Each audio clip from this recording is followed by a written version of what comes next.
Hello, good evening, everyone. Hope everyone is Good doing evening, good. everyone. And welcome to the special session of Android Development Track for Developer Student Community Mozilla Durg and KUG Durg presents Developer Days, Platform Partner Dayfolio, Authentication Partner Savo Labs, supported by Script Foundation and streaming partner StreamYard, the month-long celebration for developers. Hello, everyone. I am Rahul Kesharwani. Sorry for the glitch. And one more announcement, one important announcement from our side that we are going to have Anton with us, and who is an advocate developer and JetBrains. And next announcement, today is the last day for submission of the week 3 challenge of the Android development track, and the month long challenge are already announced on the Dayfolio. And and we have tomorrow we have the last day to submit the Savo Lab challenge, API challenge. That's it from hand from our side. Okay, so make sure you submit to the project. And now let us welcome today's speaker, Mr. Anton. We all know he's a developer advocate in Kotlin. Hello, Hello. Anton. Welcome. Hello. Hi, and Honored to join the event. So welcome everybody. And so, what are we going to do, Anton, today? Would you like to explain? So today I want to show you a framework that is called Ktor, and that is developed within JetBrains by a team of developers. It's a small team who is working on the open source project, and we are actually using Ktor framework ourselves for building various types of applications, like even JetBrains Space, for instance, if you have heard of this product, and various kinds of applications internally. It's pretty popular. It's probably number 2 framework for Kotlin developers. And I think we are going to see what's cool inside. It's definitely not a huge framework to learn. It's written in Kotlin from ground up, and it uses coroutines internally. So it's pretty interesting one. Great. So, you that's can start great. with the So, session now. yeah, Over stage to is you. yours. Perfect. So I guess I can share my screen. Uh, Let me see. Yes, it's there. So I'm going to talk about Ktor. It's a small framework. It's definitely not a full stack framework like Spring or anything like that that you have seen in Java space, for instance. But you can think of it as a lightweight toolkit for building the connected applications. And we can build the server side uh, endpoints, server side services with this framework, but also we can use the client side of the Ktor toolkit to build clients and various kinds of clients. Not only the desktop or just making service calls from within the service applications, but also we can use it as a multi-platform client for web clients or even Android clients, or if we are building multi-platform mobile applications, we can even use it in iOS as well.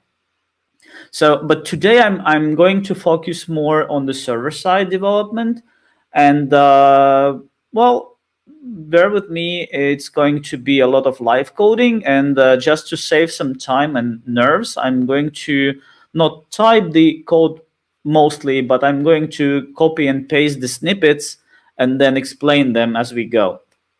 So how do we start?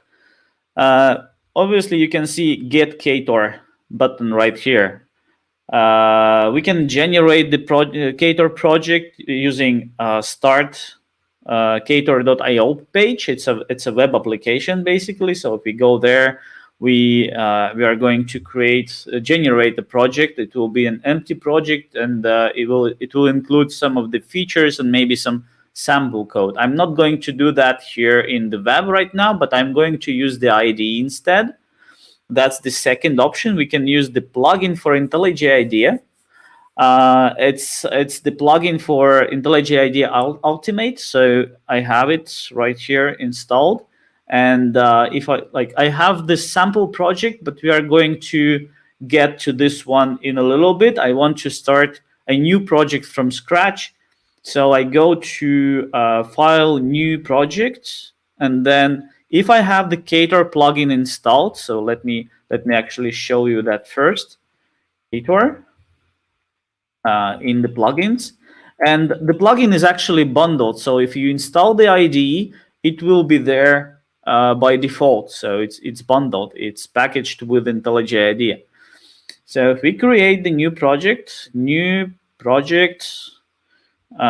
select Ktor, and then we can, let's say, Ktor demo for dev days. And then I can select whatever build tool I want to use. Either it's a Gradle with Kotlin, or it's Gradle with Groovy, or it's Maven. I usually stick with the defaults and select Gradle with Kotlin. It will be using the Kotlin DSL for Gradle.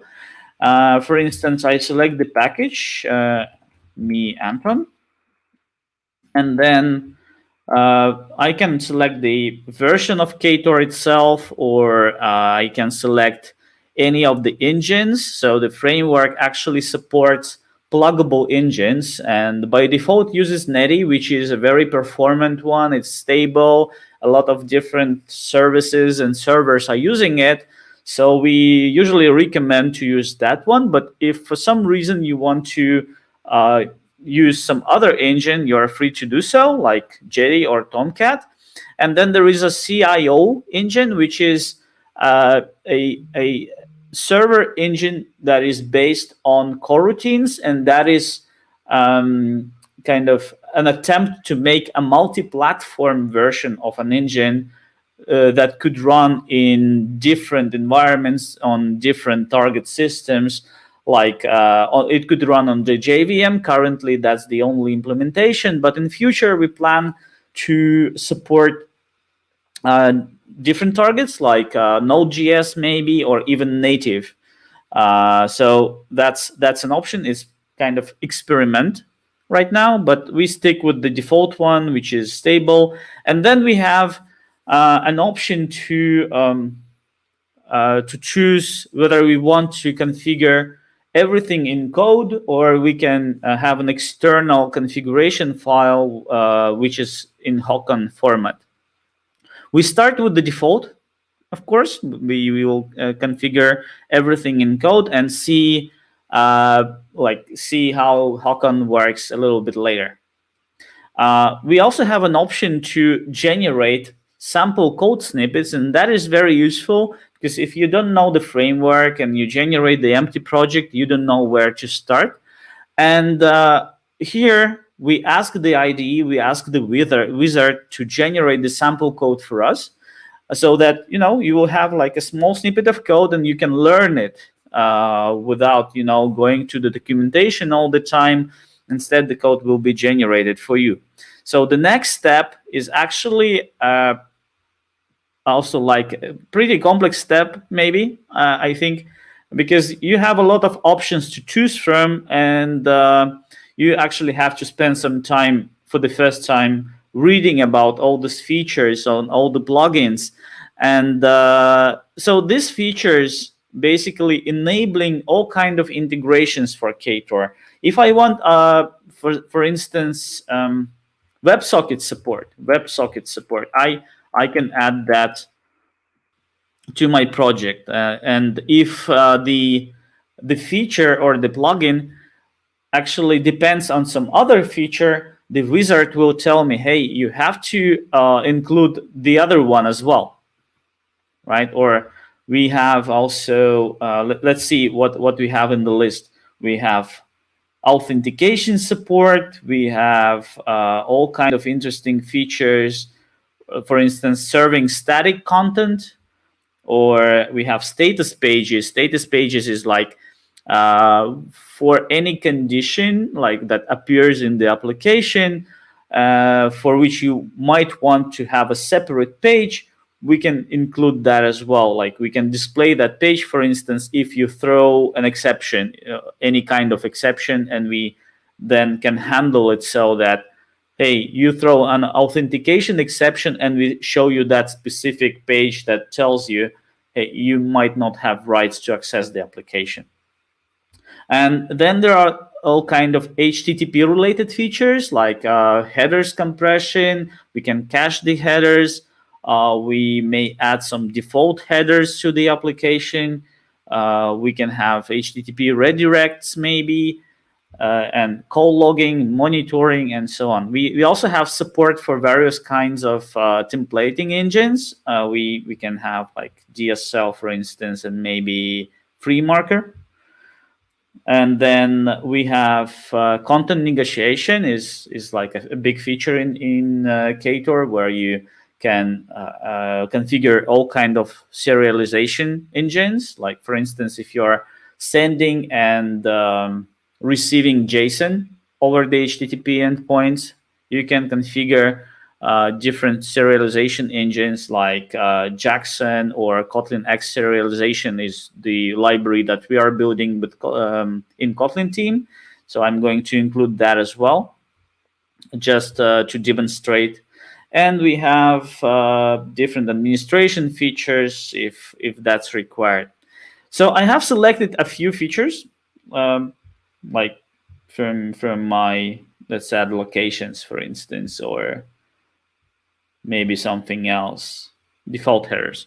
So I have selected a few features, and now when I press finish, the wizard will generate a project with a bunch of different code snippets, so like a lot of sample code. And let's look into that. Like once the project gets imported into the IDE, it's actually downloading the dependencies. It's initializing the project at first. Let's see. Okay, the build task is successful. It probably is downloading the dependencies now from the internet. So I hope it will be fast enough. And then we initialize the project. So let's look inside. So what is generated? First of all, the entry point is the application.kt. It can be any file name actually, but the point is we have a main function. So there is not like, it's very simple. It's just a main function where we configure our service. And in this case, since we are configuring it using the code, we don't have a configuration file. Everything is here, right? So we say we want an embedded server with Netty engine to start on the local host at port 8080, and then I have a bunch of different features and sample code snippets enabled in my application. Let's look at them one by one. So if we go to configure routing, it tells me, okay, I have enabled locations feature. So whenever we say anything about a feature in Ktor, or we are actually about to rename those into plugins, then a plugin should be installed into the application. And this should happen within the context of the application. That is why we have this extension function we call the install function for this specific plugin. And the plugin might be configurable.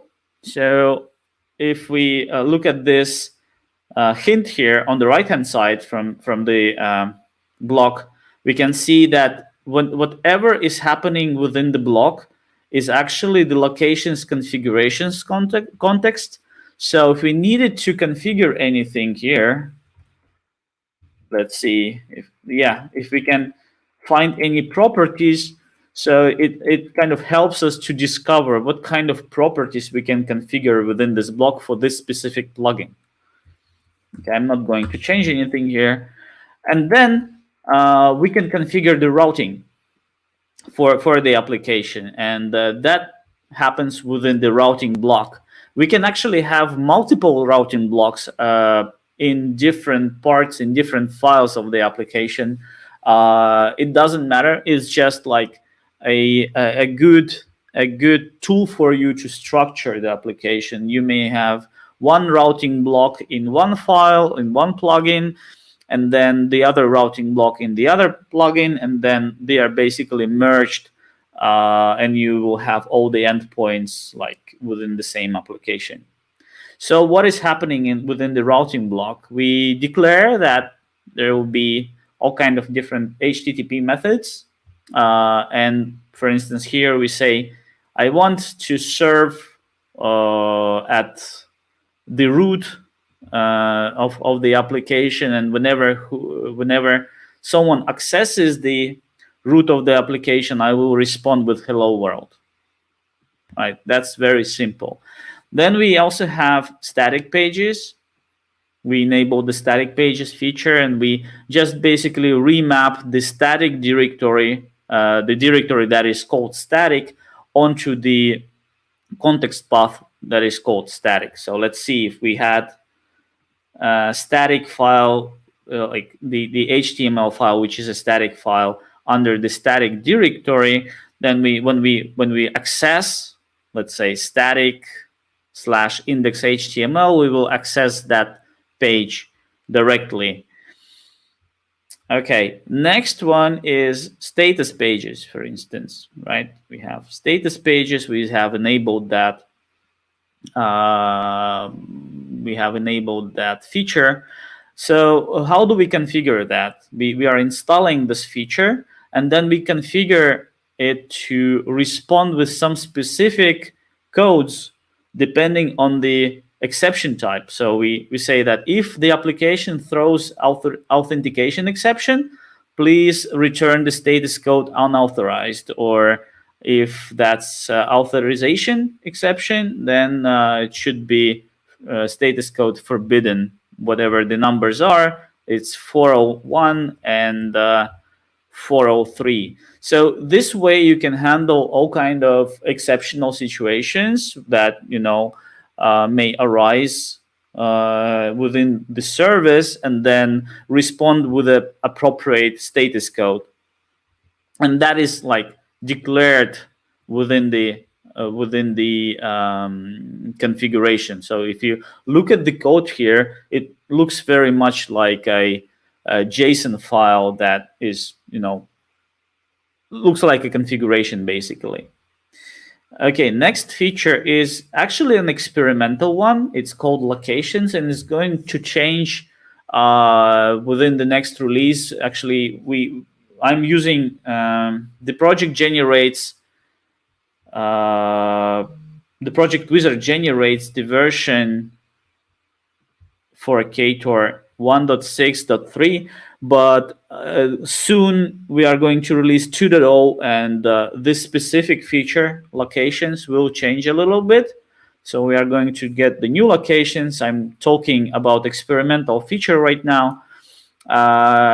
And the point here is that instead of writing the strings for the get methods like this, we can parameterize the endpoints with a specific type. And that specific type actually is annotated with the annotation location. And then if we use this feature, it gives us a few interesting things. It can serialize the URL, the context path, immediately into a class. And then we can also use this class to parameterize the endpoints. That's kind of a very convenient thing. You can see that it shows me a warning. All right, it shows me a warning, but because it's the experimental feature, if I want to use that feature, I'm okay with that. I actually should ask the IDE to opt in this annotation, and then well, it looks ugly, but I basically tell the IDE and the compiler that I'm okay with using it, right? Okay, so that's like a set of a small overview of different features that we generated for the routes. What else do we have? We have sockets, so configure sockets, for instance. We have support for Websockets, both on the server side and the client side. After this short overview, we are going to look into a small demo that we have as a tutorial. So I'm not going to spend a lot of time on this specific example here right now. We will look closer on the example in a few moments. But the point is here that we can install the WebSocket feature, configure it a little bit, and then we have a specific WebSocket DSL method that we can, point at a specific context path and then implement the socket negotiation logic, what kind of frames we receive, what should we do with those frames, how should we respond to the client, and so on. Okay, what is the next thing? We have support for different templating engines, right? So I told you we have 5 of them or 6 even, but one of them is the support for HTML, Kotlin X HTML library, which is also developed by the same team, and it looks like very much like writing HTML in the code here, but it's all type safe. It can be refactored. It's actually a code, but when this code executes, it will actually generate an HTML document. So that's an interesting feature. Otherwise, we can install any supported template engine feature like this. Install, and in my example here, I have a free marker, and then I can configure how this engine should locate the resources. In this case, I'm telling it that template loader should load the templates based on some location from some package, and it should use the class loader. And then I can, whenever I'm accessing this endpoint, like when I'm configuring this get request, you can see it will be HTML free marker. Then responding to the call, responding to the HTTP request, I can use this embedded variable like this call, right? It's part of the processing pipeline in Ktor, and then use the respond function. And for that respond function, I'm telling it to use the free marker content, which comes from some location that I have configured, and then I pass it some data, and basically it will render the response based on a template. That's very simple as well. Okay, let's see what else we have. We have configured also the serialization. Remember, I told you about content negotiation feature. Content negotiation actually means that there will be a conversation between a server and the client will ask the server, or actually vice versa, the server will ask the client what kind of formats do you support, and then the client will tell it that, hey, I'm supporting JSON, for instance, or just plain text. And then based on this negotiation, server will respond to the client with the correct format. In this case, we are configuring also that this Kotlin X serialization feature that can handle JSON, and we also have Jackson module enabled that will also serialize different objects into JSON and back from JSON to the objects. What else do we have? We have also different HTTP features, like if we can install, let's say, default headers, and then every response that comes from the server will have this header, X engine Ktor. That's just an example, but we can have default headers or caching headers. We can have all kind of different features that are coming out of the box. We can actually compress those responses as well. Let's see. Okay, I told you about the configuration with code, but I didn't tell you anything about the configuration file. Let's see what can we do here. Let's generate the other project. So let's generate new project based on Hocon file. So it's everything is the same. It's just we are going to use Anton me. We are going to use the configuration file instead. Devcon Hocon. Next. So let's see. I will have routing. I will add maybe nothing else. I will just keep it simple this time, and I will generate the project with the configuration file.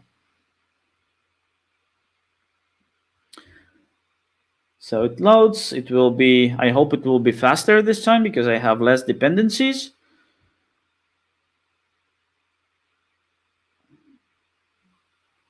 Okay, it always takes some time for Gradle to start, and I think we're almost done there.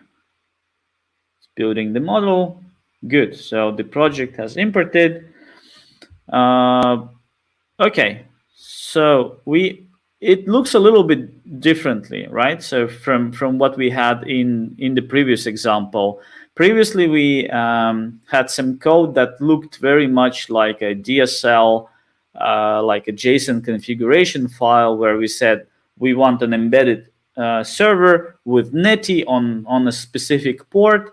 Now it's a little bit different. We have a main method that only has one statement where we say the engine and we start the engine with the main function. So the engine has its own function, and then we have this extension function that is a module. So for Kotlin, for Ktor, we have this notion of modules.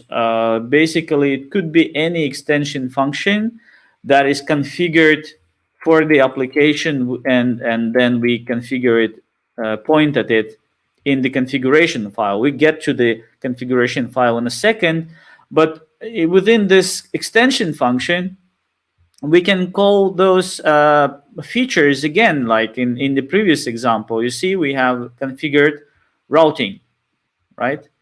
So how does the engine know which modules it should enable? Let's see. We have resources, I think. Yes, resources and application.conf. And here's what we have in this configuration file. Basically, it's like two sections, right? We have a deployment section, and then we have application, and then we may have also custom properties that we may want to handle manually. So this deployment section is a default one where we say that, hey, we have a default port and we can override it by the system properties if we want to, like this. So it's basically always these two ports if you want to override it, these two lines.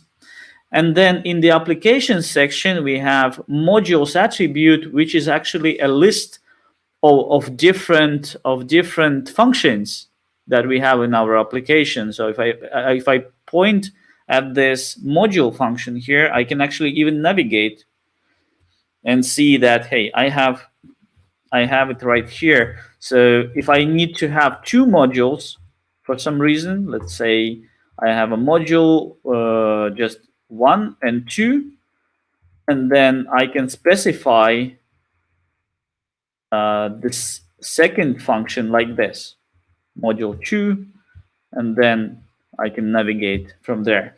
Why would I have this logic in separate modules? For instance, if you want to keep all the code together within the same application, but you want to have it configurable, which modules you want to enable for the specific instance of the application, then you can have the same jar, but have a different configuration, right? So in this configuration, you will say, okay, I want to enable only the first module, but not the second one. And let's keep it like this, and let's change it a little bit so that I'm going to just refactor it a little bit like this, and I'm going to inline this function as well. So 1 and 2. So I have two modules. They're separate ones, and hello from module 2. Hello from module 1. And what can we do here? We can start. We can just run the application from this run button, and what will happen? It will start the engine. The engine will locate the configuration file, and then the engine will configure those two modules, whether or not they should be enabled, right? Let's try that. Let's run the application. It builds, I think. Yeah, it builds, it runs on port 8080. And then if I try to access it, and by the way, it actually prints out the configuration file, the contents of it, and it will also point to the specific line where did it read it from, like from which file and from which line as well. It's good for debugging. So if we access the application, port 8080, we don't have anything at the root, but we have 1, hello from module 1, and 2, hello from module 2. So if we try, if we keep the code like this, like we have right now, let's stop the application and then try changing the configuration file. For instance, we remove module 2, start it again. If we access module 2 now, it will not be visible, right? So if I refresh, and it doesn't exist. So this configuration file is basically for keeping the application code in one place and then configuring it with the configuration file from the outside. Good. Let's look at the framework for a bit. So if you go to the website, you can find all kind of interesting samples here, especially for the server. I definitely recommend looking at the different examples.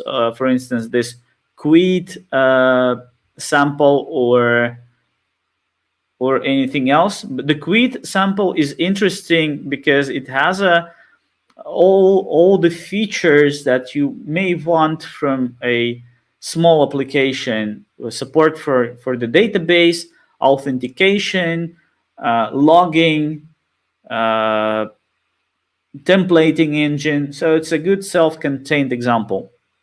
What I'm going to look at in my demo tutorial in a few seconds, in a few moments, it will be a Websockets chat.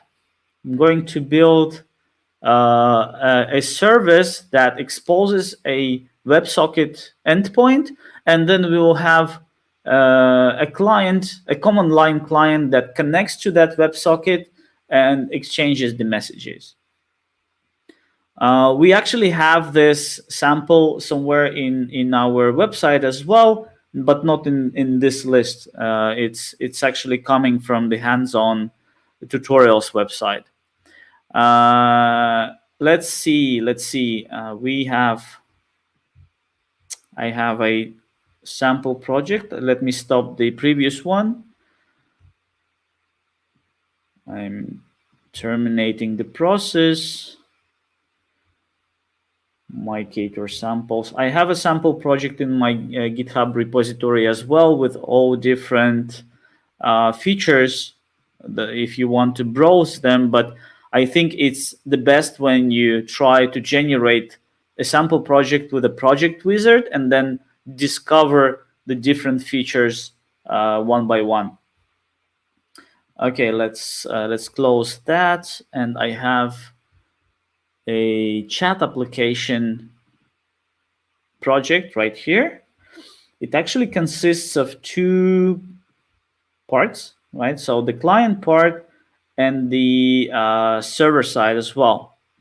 So it uses the configuration file where that adds nothing but the port and declares that the entry points should be the module function. And we should start by configuring the WebSocket endpoint. Before actually configuring it, we need to tell that we want to install the plugin, right? Without installing the plugin, it will not happen because in some cases it requires configuration, or we may want to configure it somehow ourselves. So we say install WebSocket, WebSocket like this. We need to import it, and then there is like an empty configuration block. Let's see what's missing. Oh, I'm WebSockets. Should be WebSockets, I think. Yes, not just WebSocket. So after the installation block, I basically with this statement here, I'm telling that I'm going to use the WebSockets and I can configure it somehow. I'm not going to configure it right now. And then I have this routing function where I declare which endpoints I will have in my application, and one of them will be WebSocket endpoint at the root path of the application. Or it can be something else. For instance, if I'm building the chat application, I may want to say that, okay, the context path will be chat instead of just root. Let's see what else I can do. I'm going to copy a few snippets of code instead of typing them, because otherwise it just takes time and not fun. What can we do here? We, for instance, can do the following. No, I'm going to type it instead. So whenever the client actually connects to the endpoint, we may want to respond somehow and say that, hey, welcome, you are connected, for instance. So we can send back within the block here. We can say it's okay, you have connected. Let's respond something. Send and welcome, you are connected to the chat. Sorry, it's telling me it should be a, let's see, I probably mistype anything, or I have a wrong import. Let me see. Frame. So I'm still going to copy and paste the example, right? So it depends on the imports a little bit. I had to import the WebSockets package from Ktor. So what is happening? We are responding with the welcome message, and then we are waiting on the frames from that socket, right? So now we are receiving from the incoming channel. The incoming channel is the receive channel, and it contains frames, and then we can just iterate over the frames, and the frames might be of different type. So it might be frame text, it might be something else, it might be some different command, right? It can be binary. But in this case, if the frame is not text, then we just continue and wait for another frame. Otherwise, if the frame is text, then we can read the text from the frame and then basically respond with the same text that we received. We are building an echo service, basically. I'm not sure if I can test it right now. Let me see. I can start this service. Let's try. I haven't tried it yet, but I have a WebSocket client extension for my browser, maybe it will work. I haven't tried it. It's just I installed it 5 minutes ago. So the service is building, the service is running, the application is there. Let's see if I can execute the request from this client. So the URL must be something like this: WebSocket localhost 8080, and it should be chat, I think, right? We have configured the chat, and then we should be able to connect. Yes, we connected. The connection status is open, and let's see, we can send the message hello. Oh, it should be JSON, right? Text hello, and then send it. And the server responded as we have configured it, right? So let's look at our application. It's responding to me that you're connected. When we connected, it has responded with the welcome message, and then we are sending this message as we have typed it here, and then the server responded, you said, and then the message, exactly like we have coded it in our application. Okay, so we tried out our chat application for the first time. It's an Echo server. It doesn't have any notion of users yet, but we can model the connections in a way. So, for instance, we can configure, or we can create a connection class that keeps track of the WebSocket sessions, and it just increments the ID for the session, right? So we will have a name for each connection, the user, and then some sort of an incremental number for the session. So as many users we have, we will just increment this number, and each session and the user will get a unique ID. Let's see.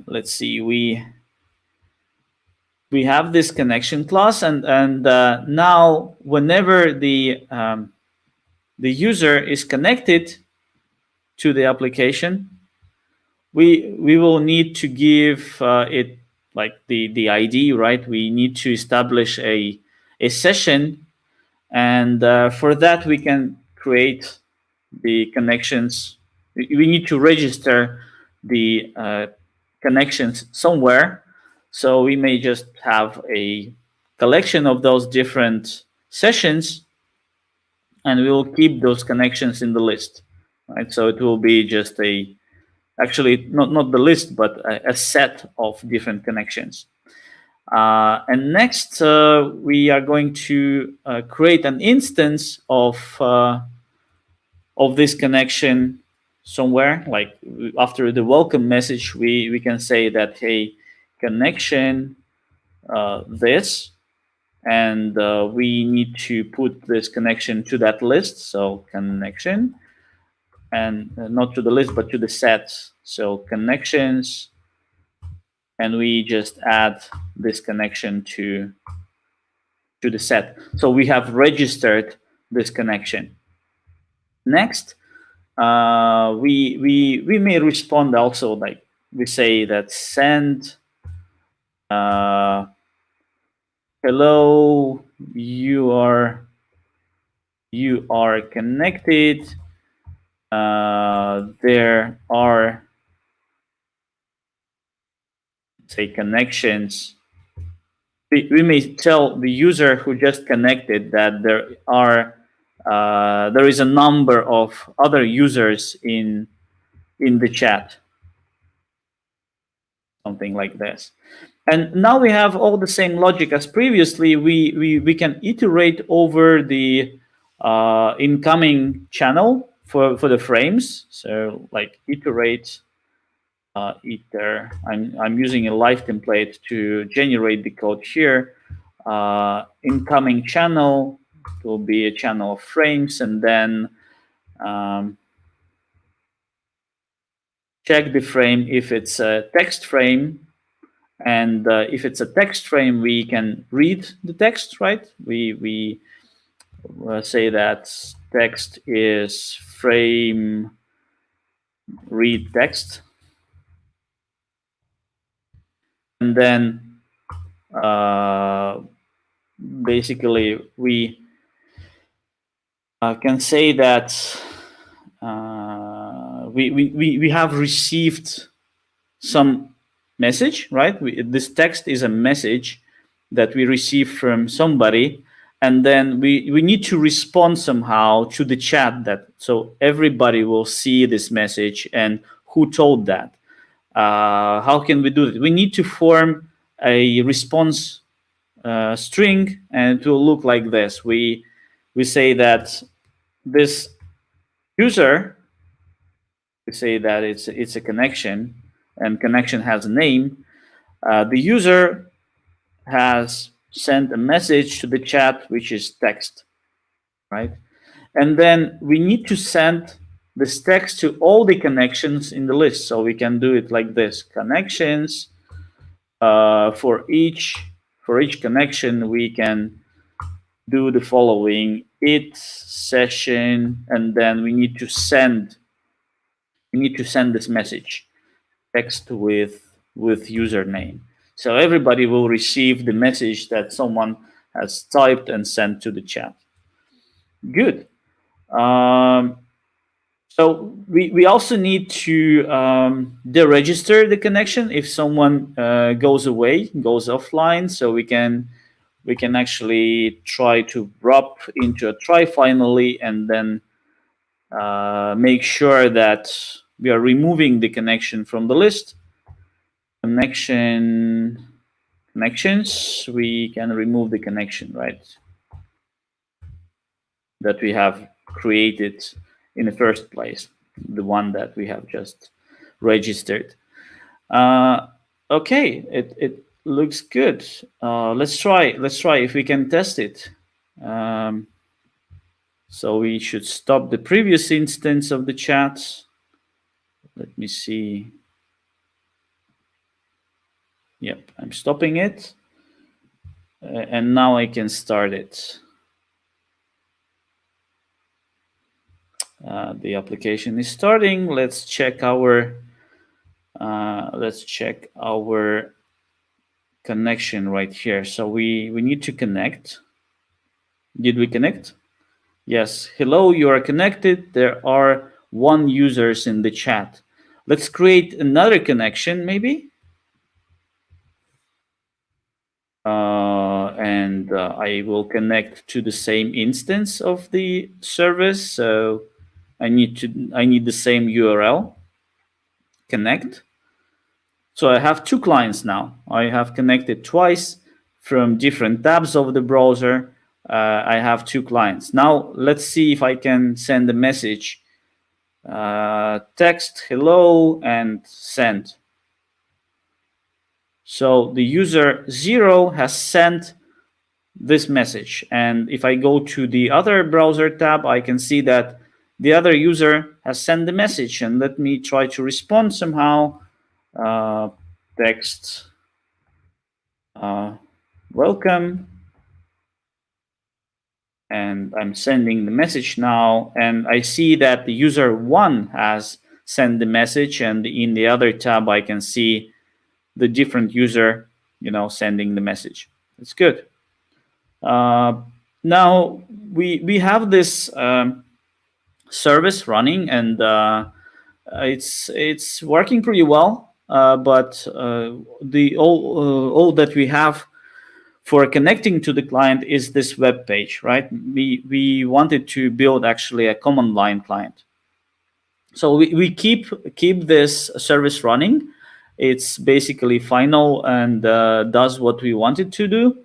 Let's see what we can do with the client side. So we have a chat client class, which is currently empty. It's going to be a command line application. Well, as I told you, Ktor has a server part which can allow us to structure and build services and server-side applications, but Ktor also provides a client. And this client can be used in different targets like JVM, JavaScript, or even native or Android. So we can try building a command line application which will be running in JVM, and it will be using Ktor HTTP client for connecting to our service via Websockets. So how can we do that? We can create a client instance, which will be the HTTP client from Ktor, and we can configure it. And we need to configure it to tell it to use WebSockets. So it's the same way we tell it to install WebSockets feature, like this. And then since it's a command line client and we want to use non-blocking calls, from this client via WebSockets, we need to run it within run blocking function, like this. So now we are using the client, and we can connect to the WebSocket with where we can configure which method it should use, to which host it should connect, and so on. So how does it look like? Method, that's the HTTP method. HTTP method get, and the host is 127.0.0.1 because it's the local host, right? Then we have port, that should be 8080. I'm pretty sure. And then we have a path and a context path for this as well. Let's see. And the path should be a chat, right? Oh, the port is not actually a string, but a number instead. Sorry.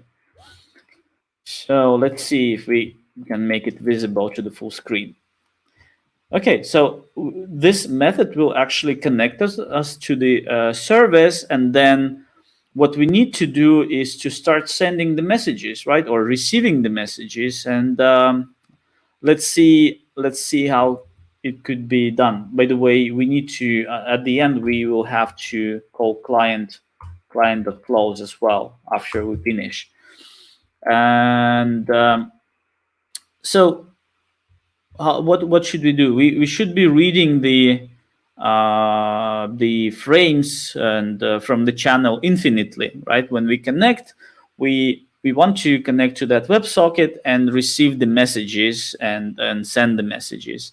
So the incoming channel is also in this context, right? We have it in this block, and then we make say receive as frame of text, and we need to check if it's really text, right? So we need to do a safe cast here instead. So if it's not text, we shall continue, because otherwise the safe cast will return, or we should do nothing actually. But since we are doing it infinitely, we are doing it in a loop while true, so it will be a like an infinite loop here. And since we are like doing it infinitely, if it's not text, then we need just to continue, right? Like this. Or if it's text, then we say that it's someone's message, right? Others message, like this. Good. So now if we receive a message, then we continue. If it's not a message, then we try another loop for this while cycle, right? We can just print it out as well, like print line, and then others message get text, read text, and yeah, that basically if we receive it, we should see it immediately. And now there should be some logic for sending the messages as well. Like val my message, we read the line, and then if my message isn't null, then we can send it back to the chat.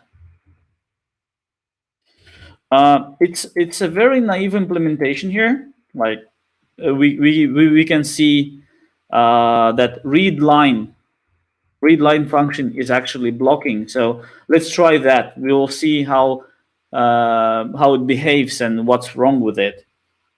So if I start this command line application, it tells me that I'm connected, and I'm not sure if, yeah, it didn't tell me that in the chat. It doesn't tell me that someone else has connected, but it's okay. So it's connected and it's awaiting something. It's nothing is happening. So let me send something to the chat again, like 1, 2, 3. You see, nothing is the initial user, the first user has sent the message, but I haven't received the message. That is strange, but it is because currently my client is awaiting on this read line call and cannot proceed any further. So it can only proceed further once I read something from the command line and go to the next cycle. This application is currently blocked. So hello here. If I type in the message, it reads the line. It tells me that, hey, you're connected and 3 users are in the chat. But then the others can see the message that this new user has sent, but my client cannot see it because it's now blocked again. So that's not a good implementation here. Instead, since we're running within the coroutine scope, it makes sense to make those 2 parts of the client asynchronous, so that we could receive and send the messages like concurrently. Let me stop this client now. And instead of typing the next part, I will just copy the 2 functions that implement what I need. So there's a suspending function to output the messages, and there will be a suspending function to send the messages, like input messages and output messages, right? Those are 2 suspending functions, and it means that they will not block for me, within the loop. Now I should change this content a little bit of that loop. Instead of the infinite loop, I will just have 2 coroutines that are launching those asynchronous methods for me, like this. So I start the output messages and I start the input messages, and then for the second one, I just say that it should wait for the completion, and the completion is either the exit signal or some error. And then for the second one, I will just cancel the coroutine if the first one is done. Okay, so if I start this application again, let me start. So I'm connected. Immediately it tells me, right? In the previous run, I saw that it tells me just you are connected, but it didn't tell me how many users are in the chat. So apparently it's not blocked anymore. So if I type something in the chat, hello everybody, I can see my own message, and also the other clients can see the same message. And if someone types in welcome to the chat again, the other message, then I'm retrieving the message immediately without having to actually type something. So we have separated the logic for the read line for the input into a separate function, and now it doesn't block the logic for retrieving the messages from the incoming channel. So that's the story about the non-blocking asynchronous programming in Ktor with the client. If you want to play with this example, I'm pretty sure you can find it in our GitHub. Let me see, Ktor samples. That's the ultimate repository where we have all kind of samples with Ktor. Under the generic directory, under the samples part, we should have all those samples that I have been mentioning with different DSLs, different integrations, different features, and that chat client, chat application. Let me see. Probably it's a little bit restructured, but in the documentation, we have a specific tutorial specifically for WebSockets. So under Ktor server, under the tutorials, we have creating a WebSocket chat tutorial where all the steps that I have mentioned right now are described in the details. So if you want to play with that, there is like even a final version of the project that you can download from GitHub, and there is a final branch. If you switch to that, then you can find the source code that I have just demonstrated to you. So I hope it was interesting and useful, and I hope I made a sufficient introduction into Ktor.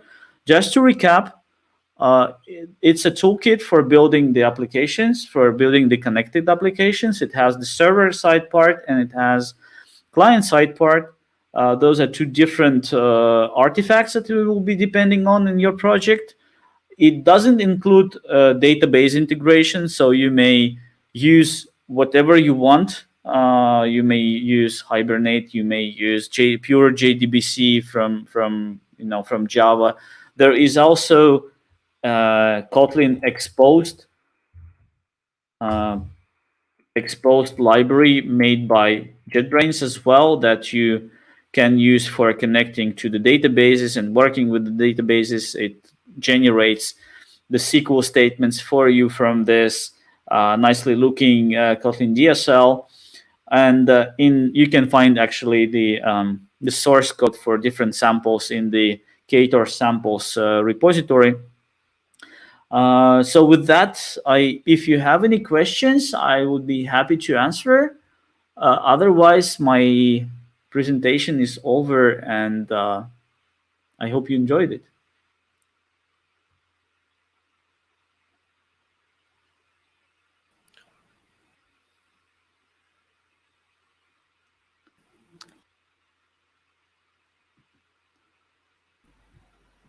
Hi. Yeah, thank you Hey for there. the amazing session. Yes, it was amazing session. Thank you very much. Even I had learned a lot about the Ktor because I haven't idea about the Ktor. Means I have some kind of theoretical knowledge, but yeah, your session definitely helps me, and I guess everyone. Even everyone in the chat has enjoyed the session. It was amazing. Perfect. I'm really happy. So are there We have any questions, do you think? Yeah, we have one question, and actually, it is like I also want to ask this question. Uh, Ktor will develop a full stack in future. Uh, well, I think eventually it will add more and more features, but hardly it will become very bloated because that's not the goal. We want to make the adoption easier for the users, so maybe it will add some features related to the database or something else, whatever users are asking for. But we don't have a goal to make it a very a full stack application framework. We want to keep it simple. You just add it as a library. You start some service at some port, and from there you are doing whatever you want to do. So from our side, we are more focused on the stability, performance, like convenience, testing the new language features. For instance, like Ktor was initially developed as a kind of a test bench for Ktor new feature for Kotlin new features, for us to to try out new coroutines, new serialization, and so on. So this way we ensure that whatever we develop in the libraries or in the language, we also test on this framework. So that if you take the new version of Kotlin, it's well tested, right? Yeah, great. That makes sense, I guess. And we have one more question. Opinion on the Kmongo. Nice library. Like if you are using Mongo and you obviously need some sort of a library to negotiate with the database, yeah, Kmongo Yeah, is pretty good. yeah. We have one more question. Exposed is awesome, but it is lack of documentation. Any resources on it? Yeah, that's true. It's actually a very simple library, and the lack of resources comes from probably the team is being focused more on writing code than documenting it. It's like just an open source project from someone, not from the Kotlin team, but from some internal team at JetBrains. I think the best documentation you can find is on GitHub. Like you should check the wiki page maybe at the GitHub repository, so they are improving it. But I was looking at it myself, and I have to admit that I probably will spend some time writing the tutorial. So probably the question is not about the documentation itself, but more like the tutorials, right? How do I start using it? How do I make a request to the database? How do I filter the results? How do I start the transaction? And well, it's all about adding a few tutorials to the documentation at GitHub, and I think users will be happy. Yeah, great, great, great. Thank you for the information. And yeah, and we have no more question left, so I guess we can end. Before ending, thank you everyone for joining, and this was the last session for the Android development track, and we have pretty much good audience. And thank you for being a developer days participants. And I want to give a big huge shout out to our developer days team. Like we have Isha, we have Khalid, we have Atulya, we have Suryan, we have Dheeraj who is working backstage. And yeah, we have amazing developer days team. And have guys, keep on like developer days op on the chat box. And yeah, thank you everyone. Yeah, Isha, you may continue. Okay, so now let's end the session. That's it for today. Thank you so much for joining for the last session of Android Development Track of Developer Student Community Mozilla Durg, and KUG Durg presents Developer Days, Platform Partner Dayfolio, Authentication Partner Savo Labs, supported by Script Foundation, and the month-long celebration for developers. Thank you so much everyone for joining. Thank you so much Anton for joining, and have a great Thank you. day ahead. Goodbye.